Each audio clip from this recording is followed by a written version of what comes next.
Okay, so you're here because you want to get past the headlines. Right. Understand the really big shifts. Exactly. And the 2025 crypto crash. Wow, that was definitely a big one. Huge. Yeah, and it wasn't just numbers on a screen dropping.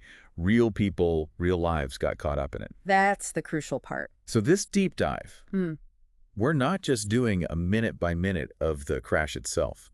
We're trying to step back. Look at the bigger picture. Yeah, look at what inflated the bubble, what actually happened when it burst, and, what the aftermath really tells us now. We've been digging into these post-crash analyses, and they really take apart what people were calling the crypto golden age. Right, that period of intense hype. Yeah, and how it all came crashing down, the mechanics of it, and crucially, the human cost, which was just immense. Yeah.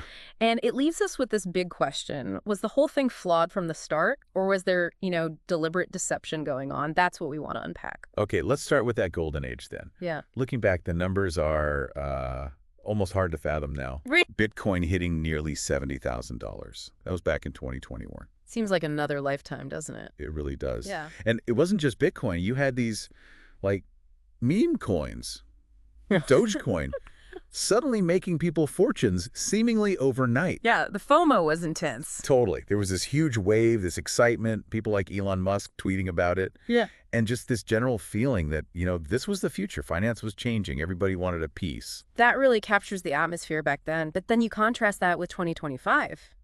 It's just night and day. Stark difference. Bitcoin down to around, $12,000? Oh. And we saw another big collapse, this FTX 2.0 thing that tried to rise from the ashes. Didn't end well. No. And the regulators. Yeah. They finally stepped in hard. Yeah, the SEC calling crypto the Wild West of fraud. That's pretty strong language. It is a complete reversal from all that earlier optimism. Absolutely. It feels like.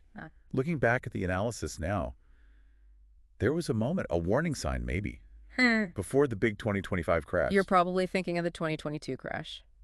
Terra Luna. That's the one. $40 billion. Just gone. Yeah, that was massive. And you're right, the post-crash analysis points to that as a key moment. It really ripped the cover off the vulnerabilities in a lot of these projects. How so? What vulnerabilities?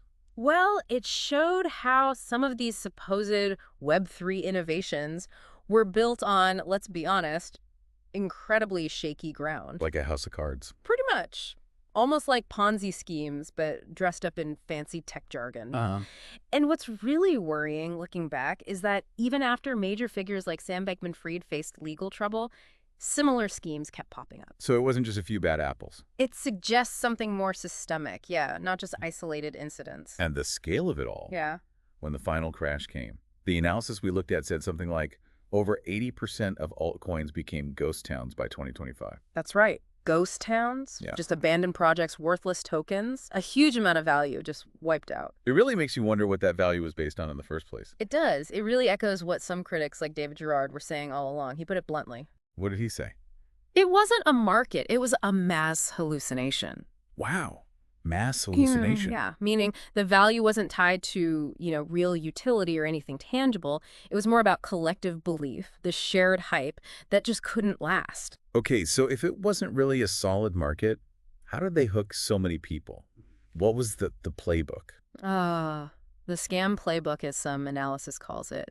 It seems to boil down to a few key psychological moves. Like what? Well, first, the big one. FOMO. Fear of missing out. Classic. Totally. The marketing was relentless, especially on places like TikTok, YouTube, everywhere. Creating this urgent feeling that if you weren't buying crypto now, you were missing the boat on easy riches. Yeah, you saw those I made millions videos constantly. Exactly. They amplified early wins, used social proof, made it look effortless. It bypassed critical thinking for a lot of folks. But then you have the celebrities getting involved. Right. That adds a layer of perceived legitimacy, doesn't it? For sure. I mean, Kim Kardashian shilling Ethereum X. Even though she got fined for it later, that $1.2 million settlement. Right, but at the time, seeing a huge name like that attached, it lowers people's guard. It acts like a shortcut to trust. Makes sense.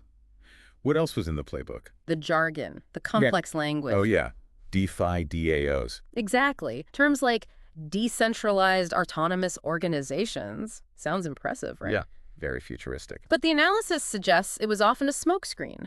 making projects seem way more sophisticated than they were. In reality, many of these DAOs, they were basically just unregulated hedge funds, often run by insiders with very little transparency. Okay, that's sneaky. Yeah. But the thing that seemed really key was the promise of rewards, Right. like staking. Oh, absolutely. That was a core mechanism, these incredible staking rewards. Just like Celsius offering.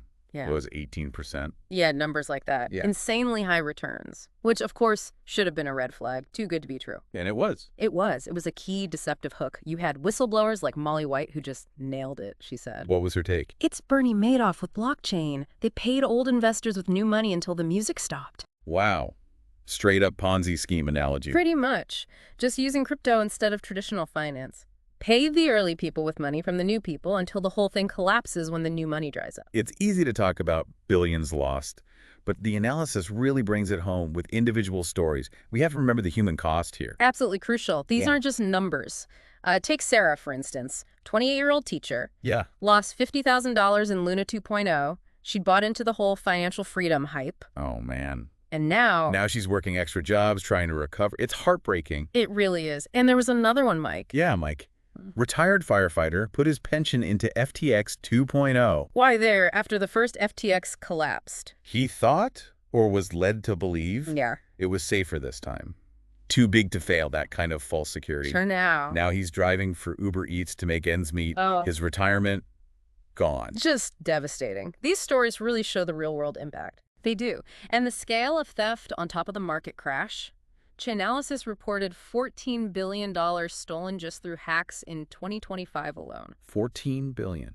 Just from hacks. Just from hacks. It's staggering. And that's separate from people just losing money on bad investments or collapses. Exactly, on top of everything else. And then there's the whole environmental angle, too. Right, the energy consumption, Bitcoin mining. Yeah, the analysis points out that at its peak, Bitcoin mining was using more electricity than, like, the whole of Italy. More than Italy.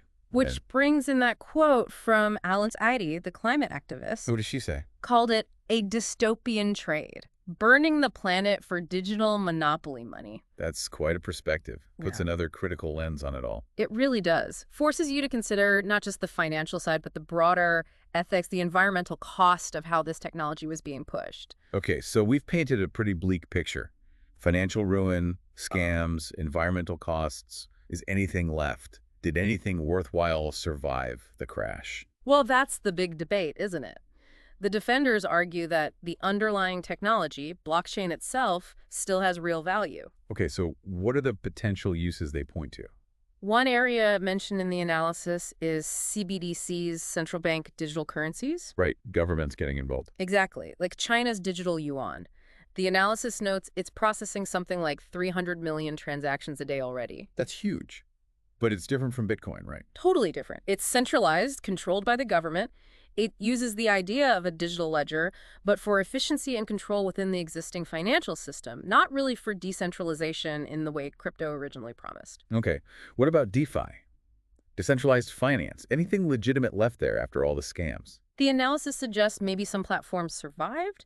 It mentions things like Uniswap as potentially legit DeFi. What makes them legit? The idea is they facilitate actual functions, like borderless payments or exchanges, supposedly more transparently and without a central entity that can just collapse or run off with funds, ideally avoiding the rug pulls. So, focusing on function over just pure speculation. That seems to be the key difference, yeah.